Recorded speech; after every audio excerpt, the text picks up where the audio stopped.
Майрам болуп, арабтардын Кувейттеги Абду Абу Нури фондусу да ушул үйдү салып берди, имаратты. 22 профессияга буту оорукчандарды үйрөтөбүз буюрса, ошол иштер менен бүгүн элдер менен жалкы майрамдап атабыз. Эмгеги сиңген балдарыбыз абдан көп. Эрнис Мыктыбек уулу турат, Кизиде Шүкүрбек Кучкачев турат, Адилет деген жигитибиз, Нурбек деген жигиттерибиз турат. Ушулардын баары жанталашып аракет кылды. Өзүн өзү бүтө калбайт экен. Кыйналды балдар. 4 жылдан бери аракет кылдык. Буюрса ийгилиги болсун, жеңилдиги болсун, мамлекет араб туугандар куруп берди, мамлекет финансирование бериш керек.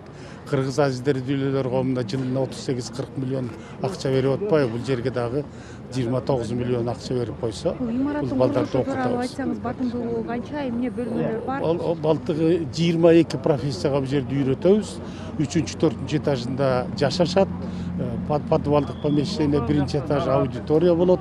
Ал жерде окушат балдар. Ушул кыскасы. Профессиялар кайсы?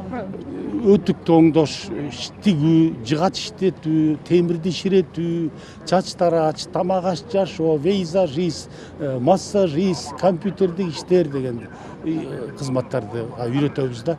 Антпесек майыптарды жумушка албай атпайбы, силер эчтеке билбейт экенсиңер да. Вот канчалык деңгээлде ушул мүмкүнчүлүгү чектелген жарандарга колдоо болуп атат да, булчу? Мындай корпус Кыргызстанда жок.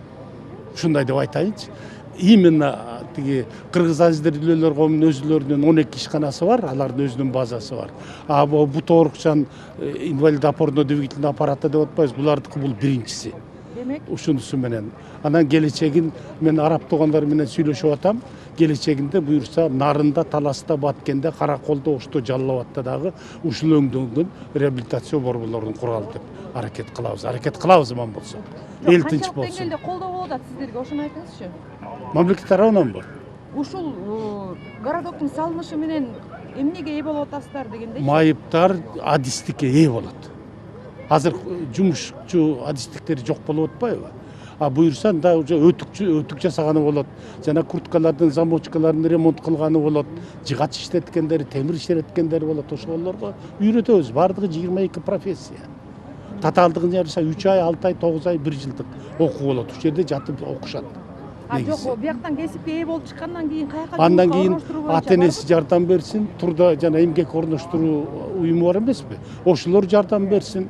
Анан жумушка бизнесмендер жардам берсин деген сөз да. Аты жөнүңүздү айтып коесуз кайра?